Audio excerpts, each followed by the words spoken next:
अस्सलाम वालेकुम। वालेकुम अस्सलाम। कीअं आहियो? ठीकु आहियो? बिल्कुलु ठीकु तव्हां ॿुधायो? मां बिल्कुलु ठीकु आहियां।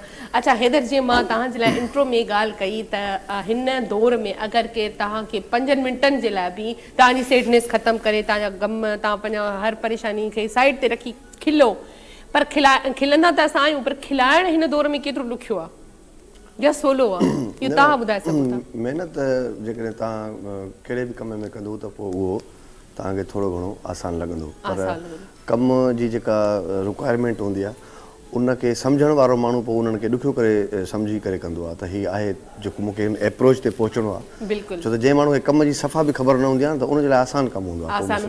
अच्छा, जीअं कॉमेडियन जे हिसाब सां मां चवंदमि, जीअं तव्हां प्रोग्राम्स वग़ैरह कंदा आहियो, माण्हू चवंदा आहिनि यार हीअ त एॾो कॉमेडियन आहे, एॾो खिलाईंदो आहे, पर उनजे पोयां सॼो स्क्रिप्ट हूंदो आहे हिननि जो, जेके हीअ बाक़ाइदा वाक़ई तयारी कंदा आहिनि, उनजे पोयां इलाही महिनत हूंदी आहे। बहरहाल इहो त सभिनी खे ख़बर आहे। अच्छा, असां हाणे तव्हां सां जेका पंहिंजी कचहरी स्टार्ट कंदासीं उहा कंदासीं तुम ता। असां ज़ाहिरी ॻाल्हि आहे ॾिसंदा आहियूं तव्हांजी रिकॉर्डिंग्स वग़ैरह हलनि थियूं पयूं, असांजो जेको उर्दू चैनल अचे थो तुम, उन में तव्हां प्रोग्राम कयो था, त सभिनी नाज़रीन जेके असांजा ॾिसंदड़ आहिनि उन्हनि खे ॿुधाइजो त उहो कहिड़ी नोयत जो प्रोग्राम आहे, कीअं पिया कयो ऐं कॾहिं ऑन एयर थींदो। थोरो एक्सपेक्टेड इंशाल्लाह या त 23 मार्च ताईं मतिलबु इहो चैनल ऑन एयर थी सघे थो। अच्छा। ऐं उन में असां जेके कुझु प्रोग्राम्स नवां आंदा आहिनि उहे पाकिस्तान लेवल ते आहिनि। हा। ऐं इंशाल्लाह ताला जेकॾहिं उन्हनि खे सुठी मोट मिली त उहे एशिया लेवल ते बि थी सघनि था। ज़बरदस्त मोशन। पर अच्छा, जॾहिं हीअ तव्हांजो सेट ठहियो जंहिंमें तव्हां प्रोग्राम कयो था, त उन में ॿुधण में आयो त जावेद शेख साहब बि आयो हो ऐं उन्हनि इलाही एप्रिशिएट कयो ऐं उन्हनि जेके कमेंट्स ॾिना उहे तव्हां शेयर कयो असां सां।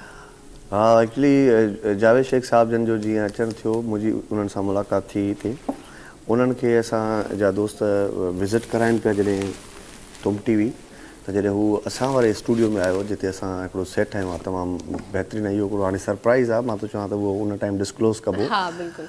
त उहो जॾहिं उन्हनि सेट ॾिठो त उहो थोरो उन्हनि खे एतिरो यूनिक लॻो ऐं एतिरो उन्हनि खे माना नओं लॻो त सभ खां पहिरियां हुननि जो हिकिड़ो सेंटेंस हो जेको निकितो त यार क्या बात है, पाकिस्तान में इस बार कुछ नया आ रहा है और ये मतलब क्या चीज़ है यार, कमाल चीज़ है, मुझे तो बहुत अच्छा लग रहा है।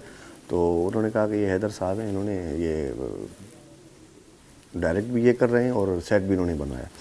तो जब वो मुझसे जब मिला तो उन्होंने मुझे कहा हैदर साहब सबसे पहले तो मैं आपको कांग्रेचुलेशन करता हूँ, ये बहुत बड़ा सेट और अच्छा सेट आपने लगाया। अच्छा। लेकिन क्या मैं पूछ सकता हूँ कि ये है क्या? वो मां उन्होंने जैसे कॉन्सेप्ट ॿुधायो त उन्होंने मुझे पुठी ठपी है, मुझे चंद मां दुआ तो क्या, तो मैं दुआ करता हूँ, मुझे पता नहीं क्यों ऐसा लग रहा है कि ये तुम बहुत आगे जाओगे।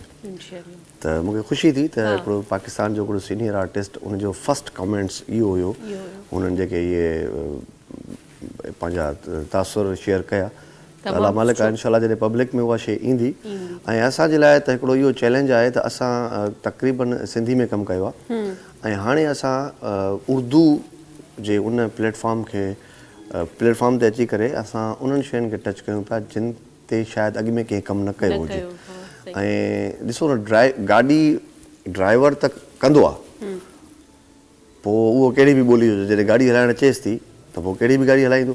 सही। त ईअं असां बि हिन वक़्तु कोशिशि कई आहे त उर्दू जे मैदान में लहूं ऐं पाकिस्तान लेवल ते कमु कयूं।